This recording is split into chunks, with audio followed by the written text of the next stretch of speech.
So let's get into this and let's run through some basic but also detailed information, questions that people ask me. And yes, somebody asked me like 2 days ago, what is the elevation of Florence? We're going to answer the questions that you care about as you're planning to move your entire life, possibly to another city, another part of the state, another part of the country, maybe another part of the world. Let's check it out. So, first, a couple of basic things. The population of Florence, South Carolina, currently at this moment in time is around 40,000 people. And as you can see, our population has continued to grow over the decades. And if you want to look at the county's population, you can add about 100,000 people to that number. Now, the city of Florence is basically the nucleus of what we call the PD, which is this area right here, which makes up multiple counties: Dillon County, Florence County, Darlington County, to name a few. As of 2023, the median household income was just under $54,000, which is about a $20,000 per household increase since the year 2000. Our elevation is 149 feet above sea level. I did have someone call and ask that a couple of days ago. Now, I looked this up on ChatGPT, and it was in line with the data that I saw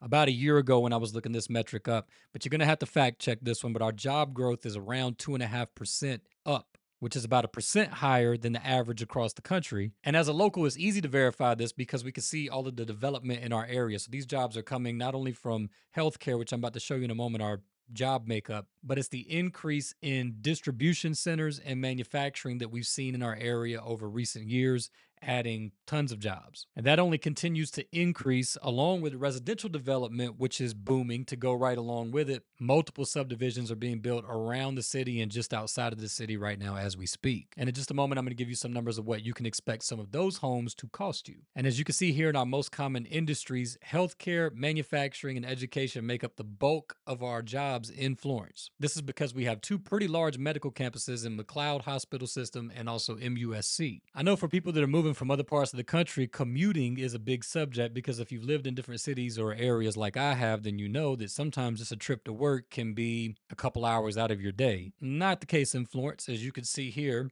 the majority of people in our area can get to work within 15 or 20 minutes. We have a handful of public and private schools in town, as well as multiple child care facility offerings. With our three main public high schools being South Florence High School, West Florence High School, and Wilson High School, I encourage you to go into the district's website and look up their report cards to see how those schools are performing academically. Now, if crime is a concern of yours, and you can go to a source like citydata.com and you can see pretty detailed crime statistics, but what I also would definitely encourage you to do is check out this video that yours truly sat down and filmed with Mayor Latonia Barnes, Sheriff TJ Joy, and then Chief of Police Chief Alan Heidler, who recently retired as of 2 days ago. But I think you will find that very informative and very helpful in helping you to understand how the subject of crime is approached and how the law is enforced in our area.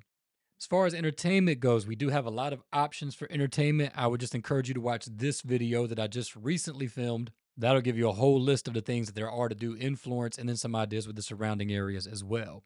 If food culture is what you're into, then you're at the right channel. Just scroll through my videos and you will see that food is at the core of what I do.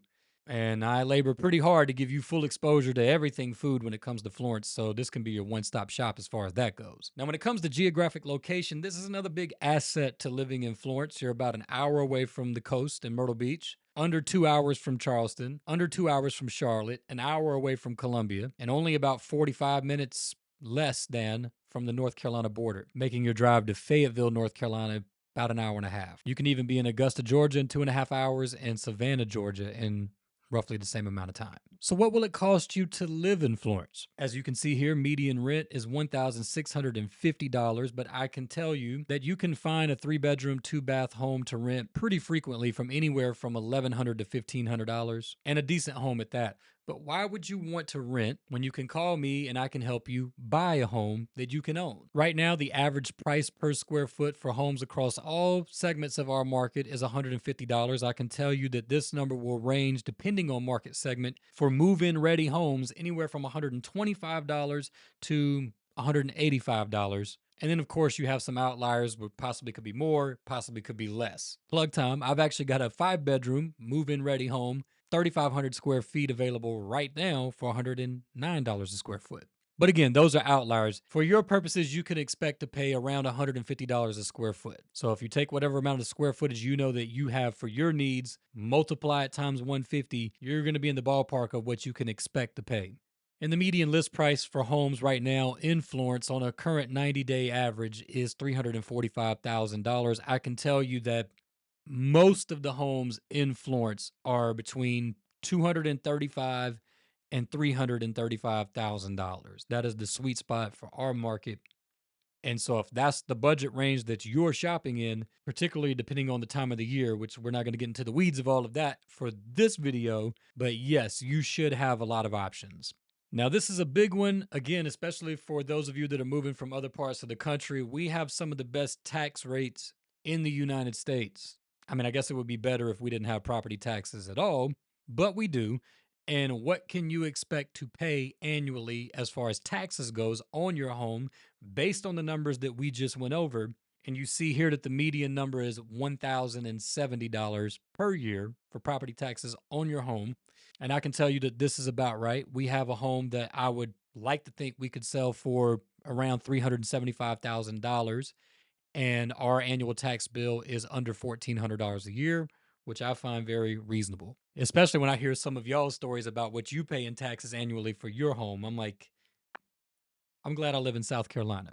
And finally, something that I would expect you to be curious about, then we'll just do a brief recap and close this up, is the climate. To put it in simple terms, in South Carolina, it's hot and humid. Basically, from May till October, you can expect it to be what you're going to consider hot, especially if you're coming from up north. Now, granted, this year, it cooled off a little bit sooner in the year than it has been in recent years, and we've all been enjoying that. But in the summers, we do get a good bit of rain, especially there in the spring, and it can make it very humid and muggy in our area, especially whenever it's 99 to 103 degrees outside. Our winters are much shorter than many of yours. Ideally, around this time of the year, it will start to cool down, and by December, we'll start to see freezing temperatures down into the 30s and then 20s as we get deeper into December, moving into January. And somewhere in March, we will have seen our last freezing night and the heat will begin to come in. The rain is sporadic, but when it rains, it rains. And when people think about South Carolina and they think about rains, a lot of times they also think about winds and they think about hurricanes. And make no mistake, hurricanes is a very real part of living in this region in our part of the country, especially being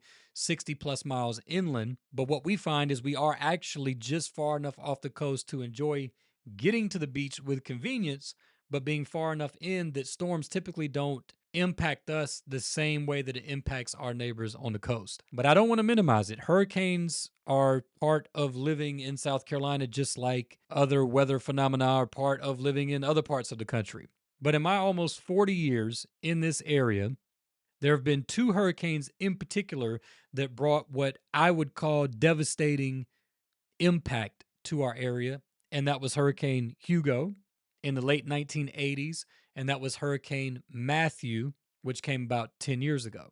So, what I would encourage you to do is this: do your due diligence. And when you're looking at properties, make sure that they're not marked in a flood zone, or if they are, that you're prepared for that and that you understand that's what you're getting into and what that could encompass. And then start to understand the things that we do locally to try to be prepared for the potential of a hurricane. And really, the simplest thing that we do, and most South Carolina residents, I think about every Florence resident that's been here for any extended length of time would tell you this: when those systems begin to develop off the coast, we watch them, we keep up with them. If you're going to be a Florence resident, it will not take you long to get familiar with the name Ed Piotrowski. And Ed will keep you informed with all things hurricane so that you can know what you need to do to protect yourself and your property. So I hope you found this helpful. I gave you a couple of video references for other topics that you probably would have interest in if you're considering our area, but I would highly encourage you just scroll through the channel and you will find there are a lot of videos that probably have relevant information for you. Of course, I am a local realtor in this market and the Myrtle Beach market. And so if you are considering our area, if I made this video and you found it helpful, great, that was my goal. But even better, if I get the opportunity to gain your business, because frankly, this is how I pay my bills and feed my 5 children, which is quite expensive.